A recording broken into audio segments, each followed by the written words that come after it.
It is great to be with you, Polk County Republicans, and I will tell you one thing. We all do our job, and I am going to win Polk County, okay?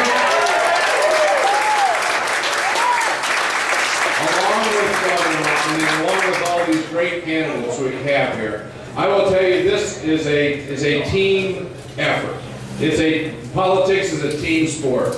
That's why we've got to have everybody on the same page working together for that goal. This election, I think, is the most critical in my lifetime that we are successful. I don't think we have another 4 years. I don't think we have another 2 years, if in fact we don't stand up today and take back this country. How many of you feel like I do? I mean, in your gut, in your heart, in your mind, that we are losing this country at this point.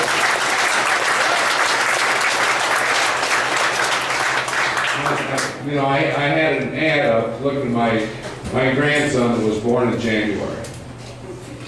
And the fact that that child, when he took his first breath, was $50,000 in debt as its share of the national debt. It is wrong. It is immoral what we're doing to the next generation. We're limiting opportunities. How many of you here think that you had more opportunity than your family, your parents did growing up? I think everybody.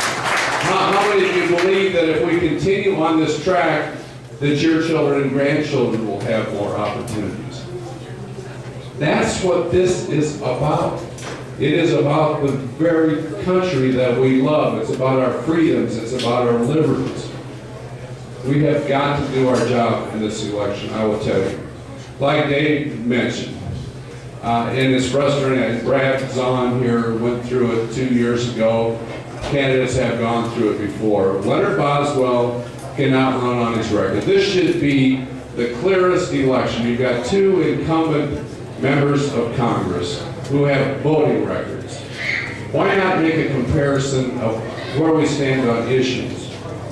Because you know what? If Leonard Boswell did that, he would get 10% of the vote. He wouldn't even get that felon, but he would get, they'd be in court someplace together anyway. But the fact of the matter is, Mr. Boswell has been around a long time. He cannot run on his record. He has to personally attack people like Brad Zahn, people like myself. When you look at the record, he voted for the Wall Street bank bailout. He voted for the $831 billion stimulus package that over 10 years is going to cost $1.2 trillion with interest. Been a total failure. The president said that today, if we pass that by today, unemployment would be 5.5%. It's 8.1%. And has been over 8% for 43 months since then.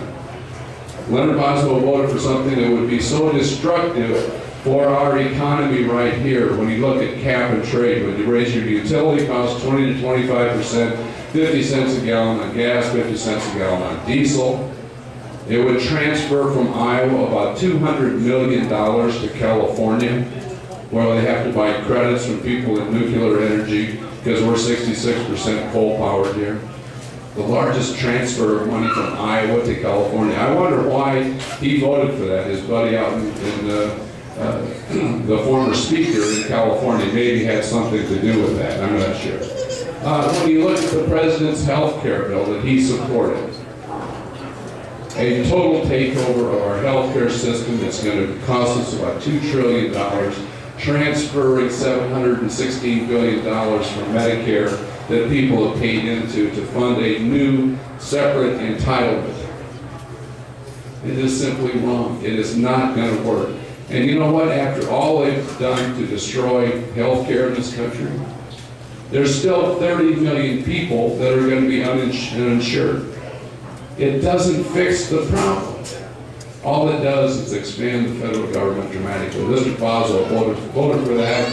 Anybody in the financial services industry and banking, when you look at what Dodd-Frank is going to do to you and how it's going to stifle growth in this country, that's what Mr. Boswell voted for. I have voted against every one of those things on principle. But that's why you can't talk about his record.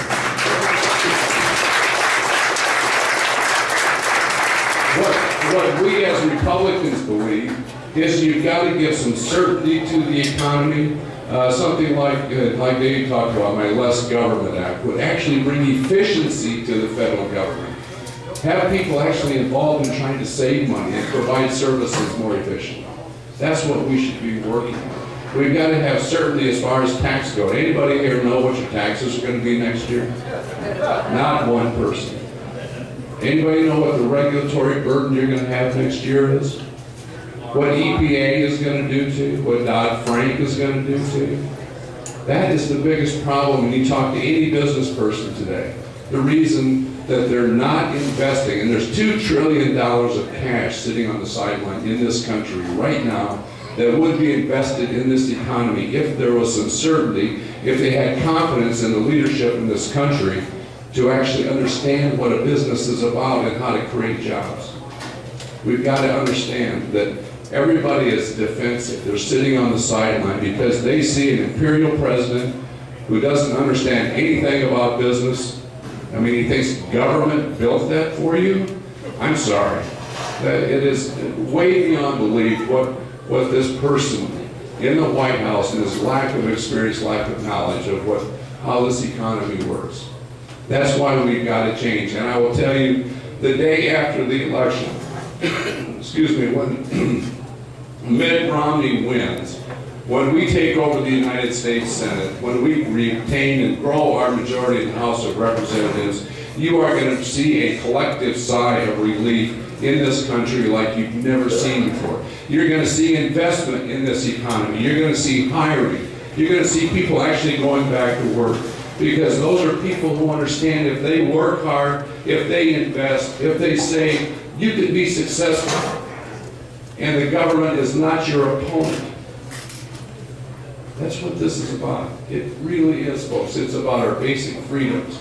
And that's why we've got to do everything we can in this election to turn our friends out. I would suggest that everybody here should have voted by next week so that we don't have to waste time going back and calling you again or anything. Make sure that you get done so that you can help us get other people to the polls. Absolutely critical. This is a team effort. If Governor Romney doesn't win, and we will win Iowa. I mean, you look at the polling out there, the Democrats are trying to put all these phony polls out there to try and think about so. That's right. And the fact of the matter is, internally, we are doing extremely well. The intensity is on our side.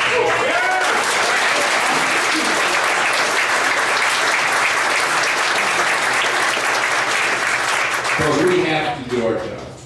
You know, I worked very, very hard over a period of time to get the resources, financial, to try and put together a campaign to make sure that this would work. I don't care how much, well, I will work 24/7, day and night. But I will tell you, and we will have the resources in hand to do everything we want on this campaign. But the best resource, the biggest resource, the only resource that actually counts is you. All these candidates here will be on knocking on doors, working 24/7.